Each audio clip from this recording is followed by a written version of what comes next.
യോബിന്റെ പുസ്തകം 30-ാം അധ്യായം. ഇപ്പോഴോ എന്നിലും പ്രായം കുറഞ്ഞവർ എന്നെ നോക്കി ചിരിക്കുന്നു. അവരുടെ അപ്പന്മാരെ എന്റെ ആട്ടിൻകൂട്ടത്തിന്റെ നായ്ക്കളോടുകൂടി ആക്കുവാൻ പോലും ഞാൻ നിരസിക്കുമായിരുന്നു. അവരുടെ കയ്യൂറ്റം കൊണ്ട് എനിക്കെന്ത് പ്രയോജനം? അവരുടെ യൗവനശക്തി നശിച്ചു പോയല്ലോ. ബുദ്ധിമുട്ടും വിശപ്പും കൊണ്ട് അവർ മെലിഞ്ഞിരിക്കുന്നു.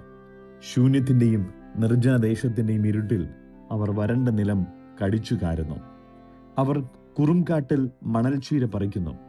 കാട്ടുകിഴങ്ങ് അവർക്ക് ആഹാരമായിരിക്കുന്നു. ജനമധ്യേ നിന്ന് അവരെ ഓടിച്ചു കളയുന്നു. കള്ളനെ പോലെ അവരെ ആട്ടിക്കളയുന്നു. താഴ്വര പിളർപ്പുകളിൽ അവർ പാർക്കേണ്ടി വരുന്നു. മൺകുഴികളിലും പാറയുടെ ഗഹ്വരങ്ങളിലും തന്നെ. കുറുംകാട്ടിൽ അവർ കുതറുന്നു. തൂവയുടെ കീഴെ അവർ ഒന്നിച്ചു കൂടുന്നു. അവർ ഭോഷന്മാരുടെ മക്കൾ, നീചന്മാരുടെ മക്കൾ. അവരെ ദേശത്തു നിന്ന് ചമ്മട്ടി കൊണ്ട് അടിച്ചോടിക്കുന്നു. ഇപ്പോഴോ ഞാൻ അവരുടെ പാട്ടായിരിക്കുന്നു. അവർക്ക് പഴഞ്ചൊല്ലായി തീർന്നിരിക്കുന്നു. അവർ എന്നെ അറച്ച് അകന്നു നിൽക്കുന്നു. എന്നെ കണ്ട് തുപ്പുവാൻ ശങ്കിക്കുന്നില്ല. അവൻ തൻ്റെ കയറഴിച്ച് എന്നെ ക്ലേശിപ്പിച്ചതുകൊണ്ട് അവർ എൻ്റെ മുമ്പിൽ കടിഞ്ഞാൻ അയച്ചു വിട്ടിരിക്കുന്നു. വലത്തുഭാഗത്ത് നീ ചപ്പരിശ എഴുന്നേറ്റ് എൻ്റെ കാൽ ഉന്തുന്നു. അവർ നാശമാർഗങ്ങളെ എൻ്റെ നേരെ നിരത്തുന്നു. അവർ എൻ്റെ പാതയെ നശിപ്പിക്കുന്നു. അവർ തന്നെ തുണിയറ്റവർ ആയിരിക്കെ എൻ്റെ അപായത്തിനായി ശ്രമിക്കുന്നു. വിസ്താരമുള്ള തുറവിൽ കൂടി എന്നെ പോലെ അവർ ആക്രമിച്ചു വരുന്നു. ഇടിവിൻ്റെ നടുവിൽ അവർ എൻ്റെ മേൽ ഉരുണ്ടുകയറുന്നു. ഘോരത്വങ്ങൾ എൻ്റെ നേരെ തിരിഞ്ഞിരിക്കുന്നു. കാറ്റുപോലെ എൻ്റെ മഹത്വത്തെ പാറ്റിക്കളയുന്നു. എൻ്റെ ക്ഷേമവും മേഘം പോലെ കടന്നുപോകുന്നു. ഇപ്പോൾ എൻ്റെ പ്രാണൻ എൻ്റെ ഉള്ളിൽ തൂകിപ്പോകുന്നു. കഷ്ടകാലം എന്നെ പിടിച്ചിരിക്കുന്നു. രാത്രി എൻ്റെ അസ്ഥികളെ തുളച്ചെടുത്തു കളയുന്നു. എന്നെ കടിച്ചു കാരുന്നവർ ഉറങ്ങുന്നതുമില്ല. ഉഗ്രബലത്താൽ എൻ്റെ വസ്ത്രം വിരൂപമായിരിക്കുന്നു. അങ്കിയുടെ കഴുത്തുപോലെ എന്നോട് പറ്റിയിരിക്കുന്നു. അവൻ എന്നെ ചെളിയിൽ ഇട്ടിരിക്കുന്നു. ഞാൻ പൊടിക്കും ചാരത്തിനും തുല്യമായിരിക്കുന്നു. ഞാൻ നിന്നോട് നിലവിളിക്കുന്നു, നീ ഉത്തരം അരുളുന്നില്ല. ഞാൻ എഴുന്നേറ്റ് നിൽക്കുന്നു, നീ എന്നെ തുറിച്ചു നോക്കുന്നതേയുള്ളൂ. നീ എൻ്റെ നേരെ ക്രൂരനായി തീർന്നിരിക്കുന്നു. നിന്റെ കൈയുടെ ശക്തിയാൽ നീ എന്നെ പീഡിപ്പിക്കുന്നു. നീ എന്നെ കാറ്റിൻ പുറത്ത് കയറ്റി ഓടിക്കുന്നു. കൊടുങ്കാറ്റിൽ നീ എന്നെ ലയിപ്പിച്ചു കളയുന്നു. മരണത്തിലേക്കും സകല ജീവികളും ചെന്നു ചേരുന്ന വീട്ടിലേക്കും നീ എന്നെ കൊണ്ടുപോകുമെന്ന് ഞാൻ അറിയുന്നു. എങ്കിലും വീഴുമ്പോൾ കൈ നീട്ടുന്നില്ലയോ? അപായത്തിൽ അത് നിമിത്തം നിലവിളിക്കുന്നില്ലയോ? കഷ്ടകാലം വന്നവനു വേണ്ടി ഞാൻ കരഞ്ഞിട്ടില്ലയോ? എളിയവന് വേണ്ടി എൻ്റെ മനസ്സ് വ്യസനിച്ചിട്ടില്ലയോ? ഞാൻ നന്മയ്ക്ക് നോക്കിയിരുന്നപ്പോൾ തിന്മ വന്നു. വെളിച്ചത്തിനായി കാത്തിരുന്നപ്പോൾ ഇരുട്ട് വന്നു. എൻ്റെ കുടൽ അമരാതെ തിളയ്ക്കുന്നു. കഷ്ടകാലം എനിക്ക് വന്നിരിക്കുന്നു. ഞാൻ കറുത്തവനായി നടക്കുന്നു. വെയിൽ കൊണ്ടവൻ അല്ലതാനും. ഞാൻ സഭയിൽ എഴുന്നേറ്റ് നിലവിളിക്കുന്നു. ഞാൻ കുറുക്കന്മാരുടെ സഹോദരനും ഒട്ടകപക്ഷികൾക്ക് കൂട്ടാളിയും ആയിരിക്കുന്നു. എൻ്റെ ത്വക്ക് കറുത്തു പൊളിഞ്ഞു വീഴുന്നു. എൻ്റെ അസ്ഥി കുഷ്ഠം കൊണ്ട് കരഞ്ഞിരിക്കുന്നു. എൻ്റെ കിന്നരനാദം വിലാപമായും എൻ്റെ കുഴലൂത്ത് കരച്ചിലായും തീർന്നിരിക്കുന്നു. യോബിന്റെ പുസ്തകം 31-ാം അധ്യായം. ഞാൻ എൻ്റെ കണ്ണുമായി ഒരു നിയമം ചെയ്തു. പിന്നെ ഞാൻ എങ്ങനെ ഒരു കന്യകയെ നോക്കുന്നത്? എന്നാൽ മേലിൽ നിന്ന് ദൈവം നൽകുന്ന ഓഹരിയും ഉയരത്തിൽ നിന്ന് സർവശക്തൻ തരുന്ന അവകാശവും എന്ത്? നീതികെട്ടവന് അപായവും ദുഷ്പ്രവർത്തിക്കാർക്ക് വിപത്തുമല്ലയോ? എൻ്റെ വഴികളെ അവൻ കാണുന്നില്ലയോ? എൻ്റെ കാലടികളെയൊക്കെയും എണ്ണുന്നില്ലയോ? ഞാൻ കപടത്തിൽ നടന്നുവെങ്കിൽ, എൻ്റെ കാൽ വഞ്ചനയ്ക്കോടിയെങ്കിൽ, ദൈവം എൻ്റെ പരമാർത്ഥത അറിയേണ്ടതിന് ഒത്ത ത്രാസിൽ എന്നെ തൂക്കി നോക്കുമാറാകട്ടെ.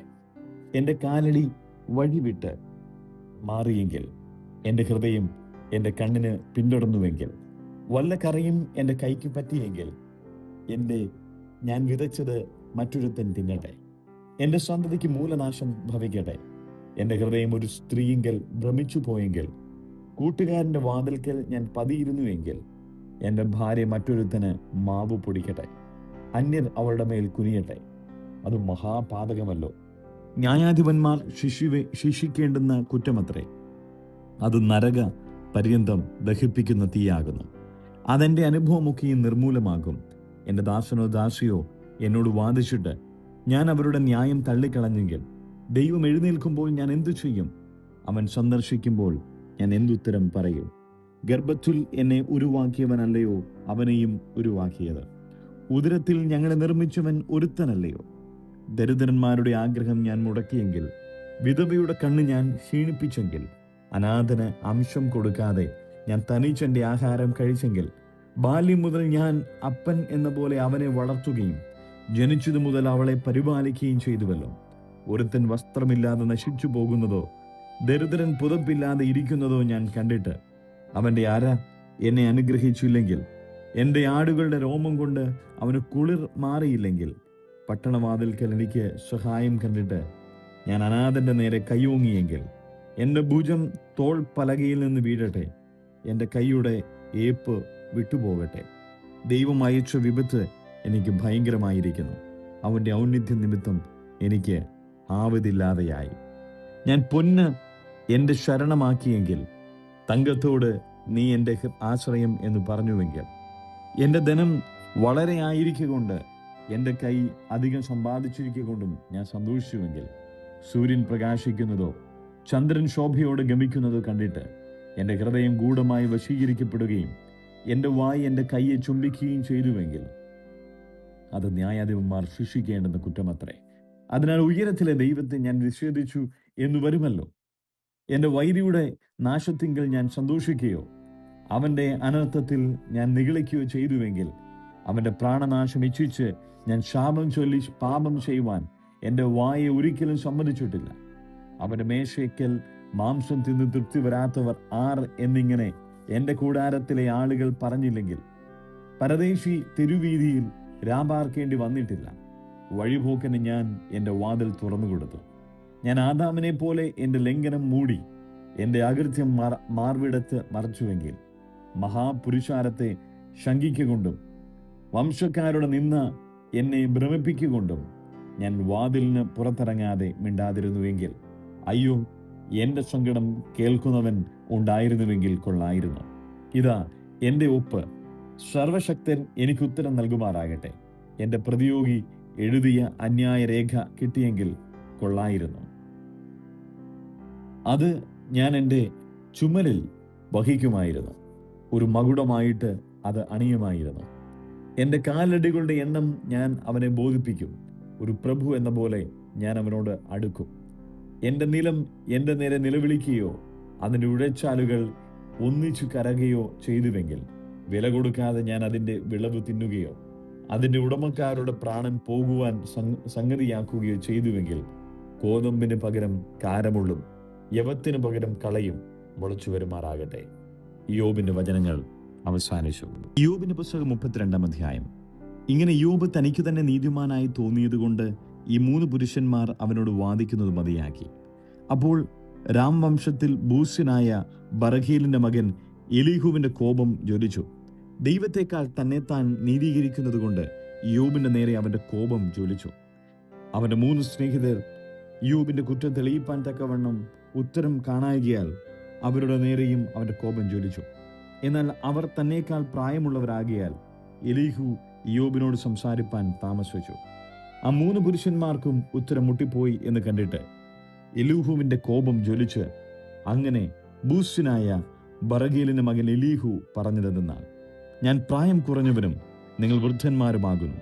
അതുകൊണ്ട് ഞാൻ ശങ്കിച്ചു, അഭിപ്രായം പറവാൻ തുനിഞ്ഞില്ല. പ്രായം സംസാരിക്കുകയും വയോധിക്യം ജ്ഞാനം ഉപദേശിക്കുകയും ചെയ്യട്ടെ എന്നിങ്ങനെ ഞാൻ വിചാരിച്ചു. എന്നാൽ മനുഷ്യരിൽ ആത്മാവുണ്ടല്ലോ, സർവശക്തന്റെ ശ്വാസം അവർക്ക് വിവേകം നൽകുന്നു. പ്രായം ചെന്നവരത്രേ ജ്ഞാനികൾ എന്നില്ല, വൃദ്ധന്മാരത്രേ ന്യായബോധമുള്ളവർ എന്നുമില്ല. അതുകൊണ്ട് ഞാൻ പറയുന്നത് എൻ്റെ വാക്ക് കേട്ടുകൊള്ളുവിൻ, ഞാനും എൻ്റെ അഭിപ്രായം പ്രസ്താവിപ്പാം. ഞാൻ നിങ്ങളുടെ വാക്ക് ശ്രദ്ധിച്ചുകൊണ്ടിരുന്നു. നിങ്ങൾ തക്ക മൊഴികൾ ആരാഞ്ഞു കണ്ടെത്തുമോ എന്ന് നിങ്ങളുടെ ഉപദേശങ്ങൾക്ക് ഞാൻ ചെവി കൊടുത്തു. നിങ്ങൾ പറഞ്ഞതിന് ഞാൻ ശ്രദ്ധ കൊടുത്തു. യോബിന് ബോധം വരുത്തുവാനോ അവൻ്റെ മൊഴികൾക്ക് ഉത്തരം പറയുവാനോ നിങ്ങളിൽ ആരുമില്ല. ഞങ്ങൾ ജ്ഞാനം കണ്ടുപിടിച്ചിരിക്കുന്നു, മനുഷ്യനല്ല ദൈവമത്രേ അവനെ ജയിക്കും എന്ന് നിങ്ങൾ പറയരുത്. എൻ്റെ നേരെയല്ലയോ അവൻ തൻ്റെ മൊഴികളെ പ്രയോഗിച്ചത്? നിങ്ങളുടെ വചനങ്ങൾ കൊണ്ട് ഞാൻ അവനോട് ഉത്തരം പറയുകയുമില്ല. അവർ പരിഭ്രമിച്ചിരിക്കുന്നു, ഉത്തരം പറയുന്നില്ല. അവർക്ക് വാക്ക് മുട്ടിപ്പോയി, അവർ ഉത്തരം പറയാതെ വെറുതെ നിൽക്കുന്നു. അവർ സംസാരിക്കാകിയാൽ ഞാൻ കാത്തിരിക്കണമോ? എനിക്ക് പറവാനുള്ളത് ഞാനും പറയും, എൻ്റെ അഭിപ്രായം ഞാൻ പ്രസ്താവിക്കും. ഞാൻ മൊഴികൾ കൊണ്ട് തിങ്ങിയിരിക്കുന്നു. എൻ്റെ ഉള്ളിലെ ആത്മാവ് എന്നെ നിർബന്ധിക്കുന്നു. എൻ്റെ ഉള്ളം അടച്ചുവെച്ച വീഞ്ഞുപോലെ ഇരിക്കുന്നു. അത് പുതിയ തുരുത്തികൾ പോലെ പൊട്ടുമാറാക്കിയിരിക്കുന്നു. എൻ്റെ വിമ്മിട്ടം തീരേണ്ടതിന് ഞാൻ സംസാരിക്കും. എൻ്റെ അധരം തുറന്ന് ഉത്തരം പറയും. ഞാൻ ഒരുത്തിൻ്റെയും പക്ഷം പിടിക്കുകയില്ല, ആരോടും മുഖസ്തുതി പറയുകയുമില്ല. മുഖസ്തുതി പറവാൻ എനിക്ക് അറിഞ്ഞുകൂടാ. അങ്ങനെ ചെയ്താൽ എൻ്റെ സൃഷ്ടാവ് ക്ഷണത്തിൽ എന്നെ നീക്കിക്കളയും. യോബിന്റെ പുസ്തകം 33 അധ്യായം. എങ്കിലോ യോബേ, എൻ്റെ ഭാഷണം കേട്ടുകൊള്ളുക, എൻ്റെ സകല വാക്കുകളും ശ്രദ്ധിച്ചു കൊള്ളുക. ഇതാ ഇപ്പോൾ എൻ്റെ വായ് തുറക്കുന്നു, എൻ്റെ വായിലെ എൻ്റെ നാവ് സംസാരിക്കുന്നു. എൻ്റെ വചനങ്ങൾ എൻ്റെ ഉള്ളിലെ നേർ ഉച്ചരിക്കും. എൻ്റെ അധരങ്ങൾ അറിയുന്നത് അവ പരമാർത്ഥമായി പ്രസ്താവിക്കും. ദൈവത്തിൻ്റെ ആത്മാവ് എന്നെ സൃഷ്ടിച്ചു. സർവശക്തന്റെ ശ്വാസം എനിക്ക് ജീവനെ തരുന്നു. നിനക്ക് കഴിയുമെങ്കിൽ എന്നോട് പ്രതിവാദിക്കാൻ സന്നദ്ധനായി എൻ്റെ മുമ്പാകെ നിന്നുകൊള്ളുക. ഇതാ നിന്നെപ്പോലെ ഞാനും ദൈവത്തിനുള്ളവൻ. എന്നെയും മണ്ണുകൊണ്ട് നിർമ്മിച്ചിരിക്കുന്നു. എൻ്റെ ഭീഷണി നിന്നെ ഭയപ്പെടുത്തിയില്ല, എൻ്റെ ഘനം നിനക്ക് ഭാരമായിരിക്കുകയില്ല. ഞാൻ കേൾക്കി നീ പറഞ്ഞതും നിന്റെ വാക്ക് ഞാൻ കേട്ടതും എന്തെന്നാൽ, ഞാൻ ലംഘനം ഇല്ലാത്ത നിർമ്മലൻ, ഞാൻ നിർദോഷി, എന്നിൽ അകൃത്യവുമില്ല. അവൻ എൻ്റെ നേരെ വിരുദ്ധങ്ങളെ കണ്ടുപിടിക്കുന്നു, എന്നെ എനിക്ക് ശത്രുവായി വിചാരിക്കുന്നു. അവൻ എൻ്റെ കാലുകളെ ആമത്തിലിടുന്നു, എൻ്റെ പാതകളൊക്കെയും സൂക്ഷിച്ചു നോക്കുന്നു. ഇതിന് ഞാൻ നിന്നോട് ഉത്തരം പറയാം. ഇതിൽ നീ നീതിമാനല്ല, ദൈവം മനുഷ്യനേക്കാൾ വലിയവനല്ലോ. നീ അവനോട് എന്തിന് വാദിക്കുന്നു? തൻ്റെ കാര്യത്തിൽ ഒന്നിനും അവൻ കാരണം പറയുന്നില്ലല്ലോ.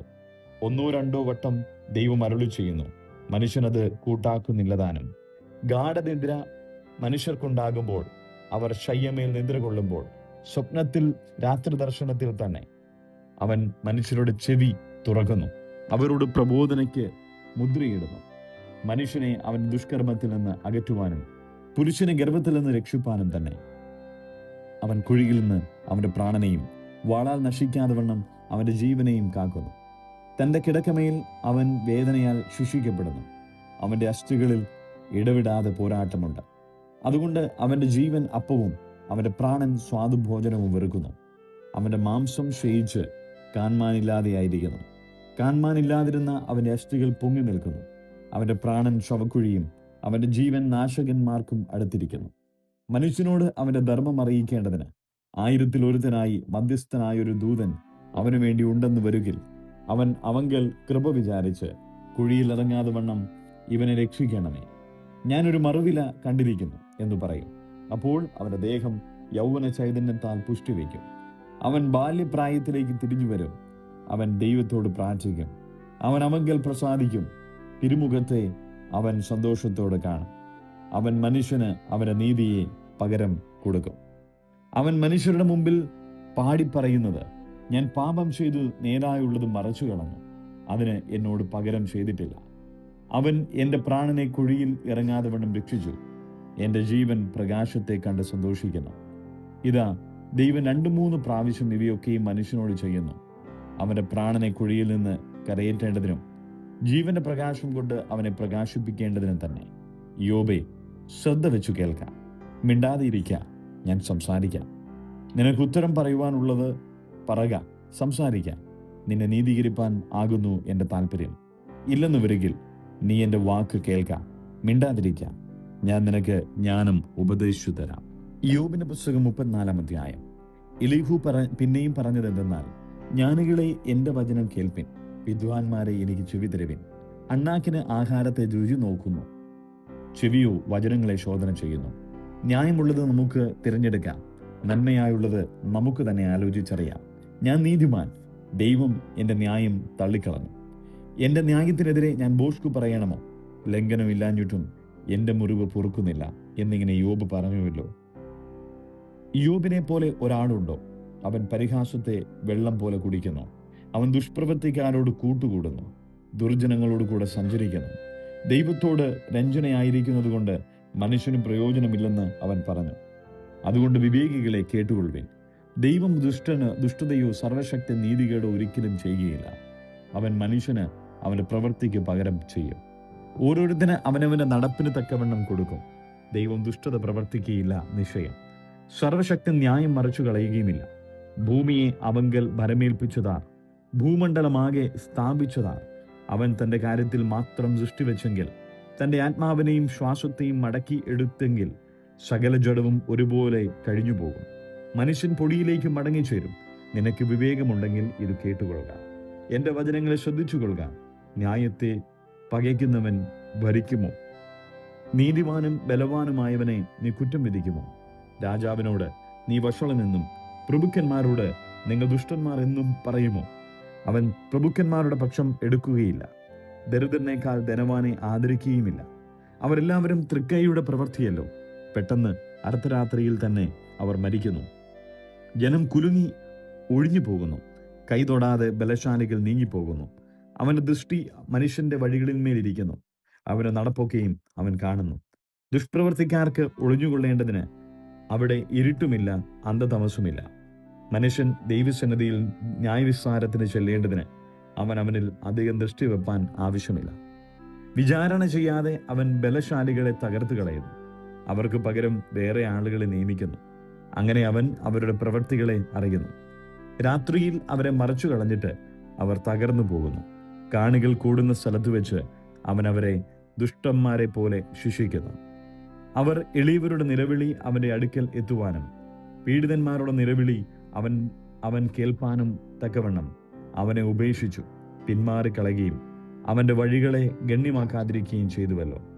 വഷളനായ മനുഷ്യൻ വാഴാതിരിക്കേണ്ടതിനും ജനത്തെ കുടുക്കുവാൻ ആരും ഇല്ലാതിരിക്കേണ്ടതിനും അവൻ സ്വസ്ഥത നൽകിയാൽ ആർ കുറ്റം വിധിക്കാം? ഒരു ജാതിക്കായാലും ഒരാൾക്കായാലും അവൻ മുഖം മറച്ചു കളഞ്ഞാൽ ആരവനെ കാണും?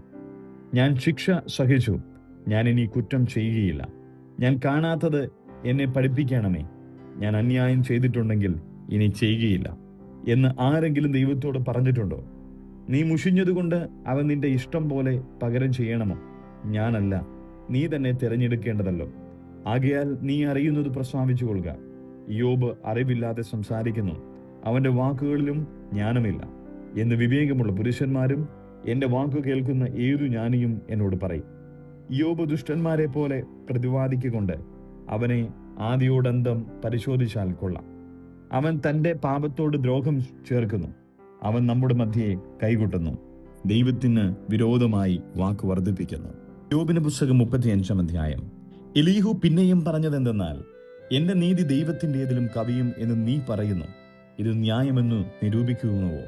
അതിനാൽ നിനക്ക് എന്തു പ്രയോജനമെന്നും ഞാൻ പാപം ചെയ്യുന്നതിനേക്കാൾ അതുകൊണ്ട് എനിക്കെന്തുപകാരം എന്നും നീ ചോദിക്കുന്നുവല്ലോ. നിന്നോടും നിന്നോട് കൂടെയുള്ള സ്നേഹിതന്മാരോടും ഞാൻ പ്രത്യുത്തരം പറയാം.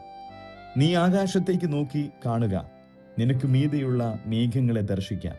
നീ പാപം ചെയ്യുന്നതിനാൽ അവനോട് എന്ത് പ്രവർത്തിക്കുന്നു? നിന്റെ ലംഘനം പെരുകുന്നതിനാൽ നീ അവനോട് എന്തു ചെയ്യുന്നു? നീ നീതിമാനായിരിക്കുന്നതിനാൽ അവൻ എന്തു കൊടുക്കുന്നു? അല്ലെങ്കിൽ അവൻ നിന്റെ കയ്യിൽ നിന്ന് എന്തു പ്രാപിക്കുന്നു? നിന്റെ ദുഷ്ടത നിന്നെപ്പോലെയുള്ള ഒരു പുരുഷനെയും നിന്റെ നീതി മനുഷ്യനെയും സംബന്ധിക്കുന്നു. പീഡയുടെ പെരുപ്പം ഹേതുവായി അവർ അയ്യം വിളിക്കുന്നു. മഹാന്മാരുടെ ഭുജം നിമിത്തം അവർ നിലവിളിക്കുന്നു. എങ്കിലും രാത്രിയിൽ സ്തോത്രഗീതങ്ങളെ നൽകുന്നവനും ഭൂമിയിലെ മൃഗങ്ങളെക്കാൾ നമ്മെ പഠിപ്പിക്കുന്നവനും ആകാശത്തിലെ പക്ഷികളെക്കാൾ നമ്മെ ജ്ഞാനികളാക്കുന്നവനുമായി എൻ്റെ സൃഷ്ടാവായ ദൈവം എവിടെയെന്ന് ഒരുത്തനും ചോദിക്കുന്നില്ല. അവിടെ ദുഷ്ടന്മാരുടെ അഹങ്കാര നിമിത്തം അവർ നിലവിളിക്കുന്നു, എങ്കിലും ആരും ഉത്തരം പറയുന്നില്ല. വ്യർത്ഥമായുള്ളത് ദൈവം കേൾക്കുകയില്ല, സർവശക്തൻ അത് വിചാരിക്കുകയുമില്ല. നിശ്ചയം പിന്നെ നീ അവനെ കാണുന്നില്ല എന്ന് പറഞ്ഞാൽ എങ്ങനെ? വ്യവഹാരം അവന്റെ മുമ്പിൽ ഇരിക്കിയാൽ നീ അവനായി കാത്തിരിക്ക. ഇപ്പോഴോ അവന്റെ കോപം സന്ദർശിക്കായക കൊണ്ടും അവൻ അഹങ്കാരത്തെ അധികം ഗണ്യമാക്കായക കൊണ്ടും യോബ് വൃഥ തന്റെ വായ് തുറക്കുന്നു, അറിവ് കൂടാതെ വാക്ക് വർദ്ധിപ്പിക്കുന്നു. ഇതിന്റെ പുസ്തകം 36-ാം അധ്യായം. എലീഹു പിന്നെയും പറഞ്ഞതെന്തെന്നാൽ, അല്പം ക്ഷമിക്കാം, ഞാൻ അറിയിച്ചു തരാം. ദൈവത്തിനു വേണ്ടി ഇനിയും ചില വാക്ക് പറവാനുണ്ട്. ഞാൻ ദൂരത്തു നിന്ന് അറിവ് കൊണ്ടുവരും, എന്റെ സൃഷ്ടാവിന് നീതിയെ ആരോപിക്കും. എന്റെ വാക്ക് ബോഷ്കലിന് നിശ്ചയം. അറിവ് തികഞ്ഞവൻ നിന്റെ അടുക്കൽ നിൽക്കുന്നു. ദൈവം ബലവാനാണെങ്കിൽ ആരെയും നിരസിക്കുന്നില്ല. അവൻ വിവേകശക്തിയിലും ബലവാൻ തന്നെ. അവൻ ദുഷ്ടന്റെ ജീവനെ രക്ഷിക്കുന്നില്ല, ദുഃഖിതന്മാർക്കോ അവൻ ന്യായം നടത്തി കൊടുക്കുന്നു. അവൻ നീതിമാന്മാരിൽ നിന്നും തന്റെ കടാക്ഷം മാറ്റുന്നില്ല. രാജാക്കന്മാരോട് കൂടെ അവരെ സിംഹാസനത്തിൽ ഇരുത്തുന്നു. അവർ എന്നേക്കും ഉയർന്നിരിക്കുന്നു. അവർ ചങ്ങലകളാൽ ബന്ധിക്കപ്പെട്ട് കഷ്ടതയുടെ പാശങ്ങളാൽ പിടിക്കപ്പെട്ടാൽ അവൻ അവർക്ക് അവരുടെ പ്രവൃത്തിയും അഹങ്കരിച്ചു പോയ ലംഘനങ്ങളും കാണിച്ചു കൊടുക്കും. അവൻ അവരുടെ ചെവി പ്രബോധനത്തിനും തുറക്കുന്നു. അവർ നീതികേട് വിട്ടുതിരിഞ്ഞാൽ കൽപ്പിക്കുന്നു. അവർ കേട്ടനുസരിച്ച് അവനെ സേവിച്ചാൽ തങ്ങളുടെ നാളുകളെ ഭാഗ്യത്തിലും ആണ്ടുകളെ ആനന്ദത്തിലും കഴിച്ചുകൂട്ടും. കേൾക്കുന്നില്ലെങ്കിലോ അവർ വാളാൽ നശിക്കും, ബുദ്ധിമോശത്താൽ മരിച്ചുപോകും. ദുഷ്ടമാനസന്മാർ കോപം സംഗ്രഹിച്ചു വെക്കുന്നു. അവൻ അവരെ ബന്ധിക്കുമ്പോൾ അവർ രക്ഷയ്ക്കായി വിളിക്കുന്നില്ല. അവർ യൗവനത്തിൽ തന്നെ മരിച്ചു പോകുന്നു. അവരുടെ ജീവൻ ദുർനടപ്പുകാരുടേതുപോലെ നശിക്കുന്നു.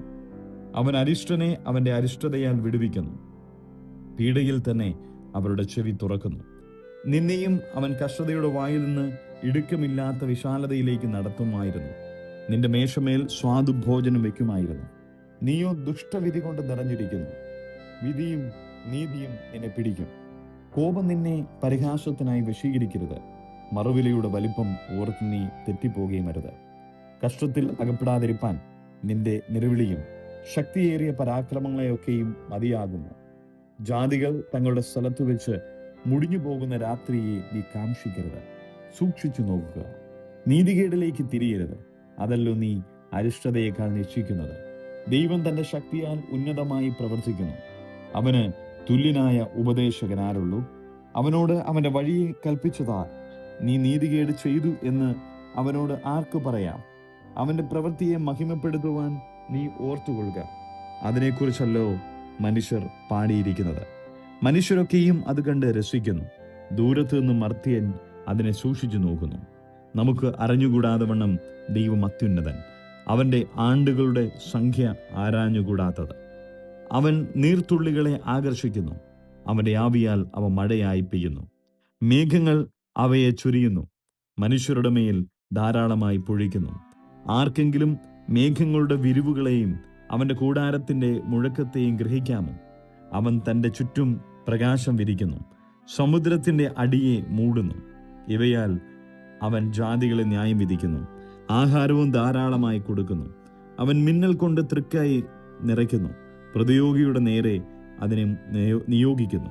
അതിന്റെ മുഴക്കം അവനെയും കന്നുകാലികൾ എഴുന്നള്ളുന്നതിനെക്കുറിച്ച് അറിവ് തരുന്നു.